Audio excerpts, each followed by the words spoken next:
Now, included in that, of course, are the rituals of a tradition. So it's why in the Lindisfarne community we have the Eucharist as a central part of our ritual. It's a central rite of Christianity, and I know many of you have issues and problems with this notion of sacrifice and blood and God sacrificing a child and what kind of a parent would do that sort of thing, all of those kind of issues.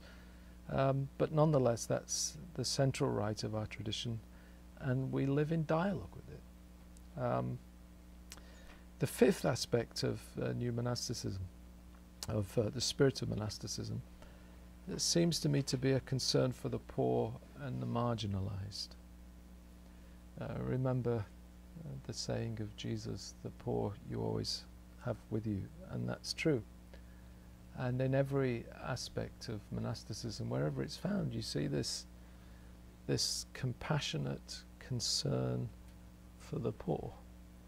In whatever context monastics find themselves, this is, in a sense, it becomes their heartbeat, the concern for the poor. And it's interested me a great deal that over the years of Lindisfarne Community, what has happened is the people that have become part of the community all seem to have this central core heartbeat of compassion for the poor and the marginalized, and that, I think, will only increase as the community grows and changes.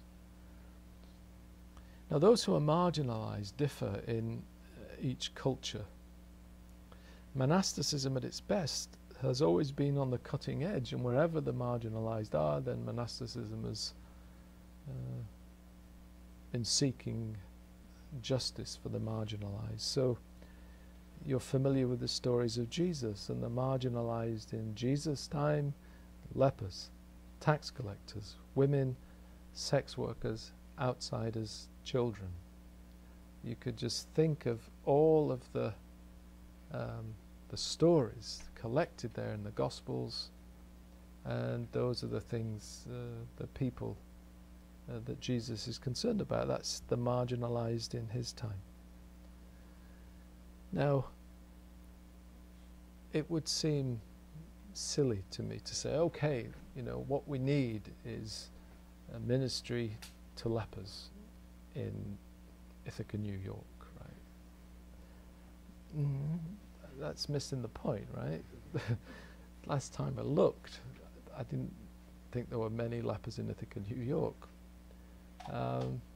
What is the task is to say, well, who are the marginalized in our culture? Who are those who are on the edge of society?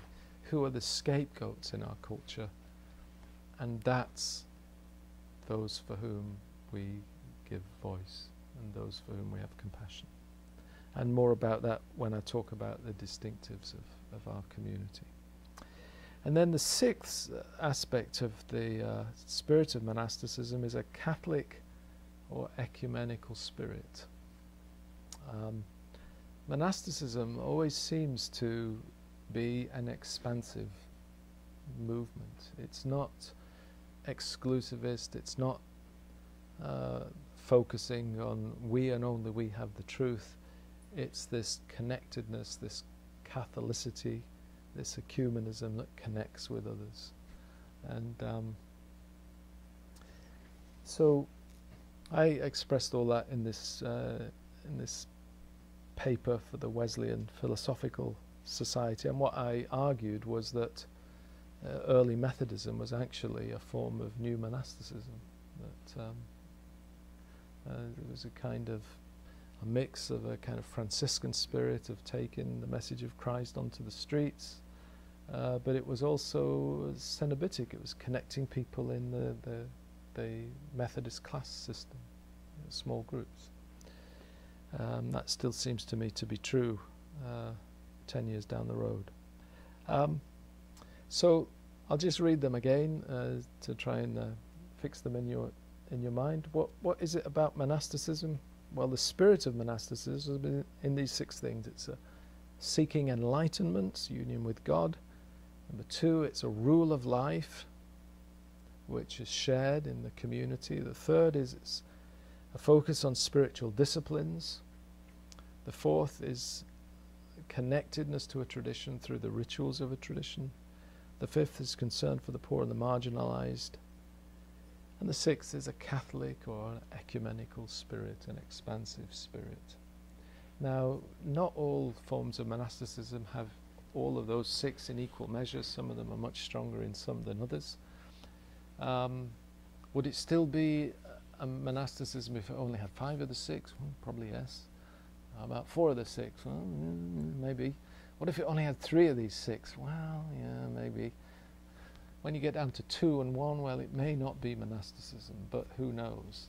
This is ideal types are not an exact science. They're merely a way of trying to describe social movements and to help us understand by making distinctions, and through making distinctions giving us some kind of understanding. So that's the beginning of what I want to say. I hope that's given you something to think about. I will of course take questions for a couple of minutes. We've got about 10 or 13 minutes, or if you want to make any comments, now's the time. Explain number 6 a little bit better for me. Okay. I shut down when you said Catholic. Okay, can I explain number 6? Yeah. Number 6, a Catholic or ecumenical spirit. In my notes, if you could see it, Catholic has got a small c. And the word Catholic means universal. So when it's applied to the Roman Catholic Church, you tend to get capital R and C. Right? Roman Catholic Church, all capitals.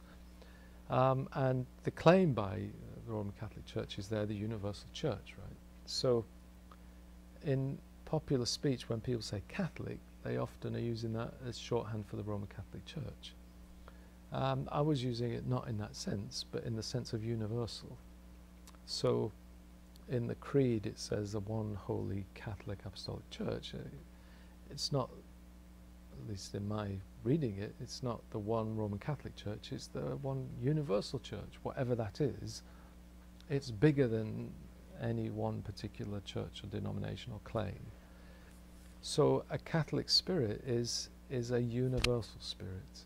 Now for me that universality is bigger than humans, right? For me I include non-human animals in that universality. I'm sure John would include more than non-human animals, but the whole of the environment, right? That universality is big, it's all things.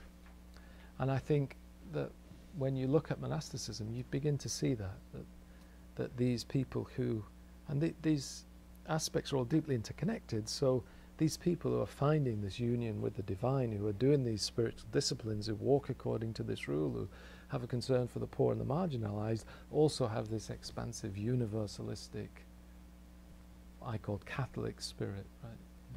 Is that, yeah.